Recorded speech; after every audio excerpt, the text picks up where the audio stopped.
Hello and welcome to English with Confidence. If this is your first time here, I'm really glad you found us. Sometimes, the smallest habits reveal the biggest fears.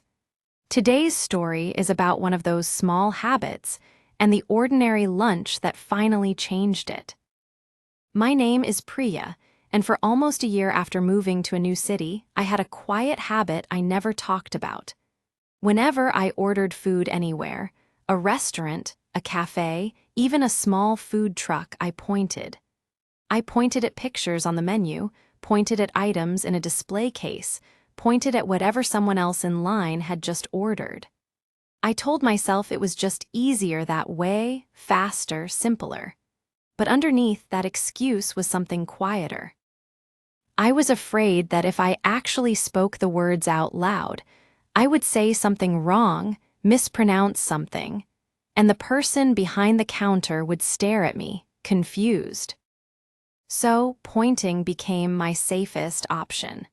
It worked well enough most of the time. But it also meant I never really practiced ordering food in real conversation, which meant the fear never actually went away. It just stayed hidden, comfortably, behind my finger. One afternoon, I was in a hurry during my lunch break, rushing into a small sandwich shop I had never visited before. It was busier than I expected, a short line of people ahead of me, and to my surprise, there was no visible menu board, no pictures, no display case to point at. Just a chalkboard, high on the wall, listing sandwich names in handwriting I could barely read from that distance.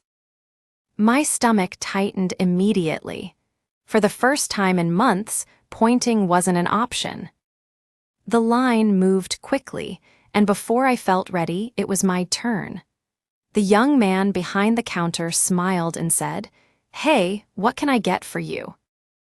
I opened my mouth, and for a second, nothing came out. My mind scrambled, trying to remember simple words: sandwich, chicken, cheese, anything. I said, "Could I get a chicken sandwich, please? With cheese, and maybe some lettuce." He nodded, tapping something into the register. "Sure thing, anything to drink?" "Just water, thank you," I said, my voice steadier now. "Eating in or taking it to go?" To go, please."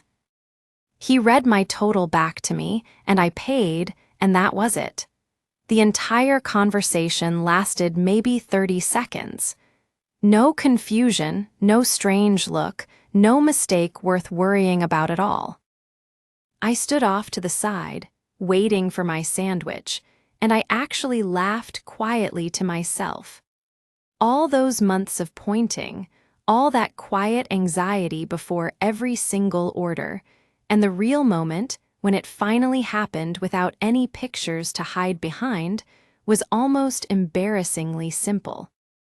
When my sandwich was ready, the same young man handed it to me and said, "Here you go, enjoy your day." "Thank you, you too," I replied, and walked out into the afternoon sun, feeling strangely lighter than I had in a long time. Walking back to work, I thought about how much energy I had spent avoiding such a small, ordinary moment. Ordering a sandwich.